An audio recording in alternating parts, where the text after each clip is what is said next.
Welcome to my stroke diary. We are stroke warrior. Actually आज कुछ stroke के बारे में बताएंगे, जो अपना मेरा एक्सपीरियंस है वही बताएंगे। जब स्ट्रोक होता है, एक तो जो शो होता है मोटर मूवमेंट, वो दिखता है कि किसी का हाथ काम नहीं कर रहा है ठीक से, किसी का पैर काम नहीं कर रहा है, वो एक तरह का पैरालिसिस है। एक तो होता है visible, another one is invisible. Invisible means organ का भी पैरालिसिस होता है।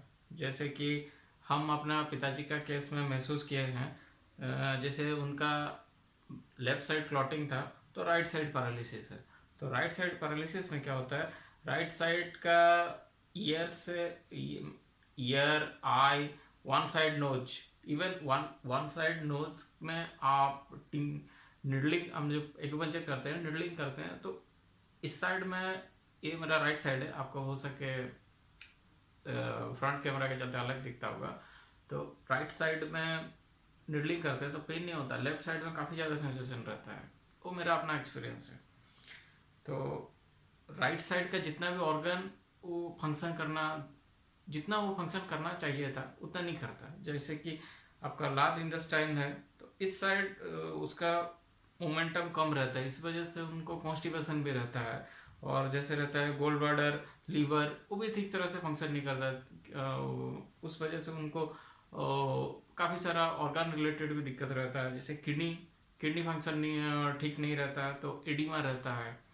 तो एक तरह से बोलना चाहते थे कि पैरालिसिस हम जो फील किए हैं दो तरह से होता है, एक तो विजिबल, एक तो another another one is invisible. Invisible means organ paralysis.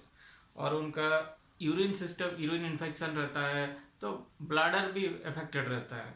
जो स्किन पे ढके हुए रहता है ऑर्गन, तो वो भी अफेक्टेड रहता है। मेरा कहने का मतलब वो है। तो इसमें बेसिकली दो तरह का ट्रीटमेंट चाहिए। एक तो जो फिजियोथेरेपी ट्रीटमेंट, जो मसल का ट्रीटमेंट रहता है वो भी चाहिए। और ऑर्गन का भी डिटॉक्सिफिकेशन, ऑर्गन का भी केयर चाहिए, तभी एक पेशेंट रिवाइव हो सकता है। जैसे मेरे केस में हम जो मोटर मूवमेंट का ट्रीटमेंट वो भी चलता था, और ऑर्गन का डिटॉक्सिफिकेशन, डाइट प्लान वो भी चलता है। तो उस वजह से पापा इम्प्रूवमेंट स्लो है, बट डिटोरेशन नहीं है।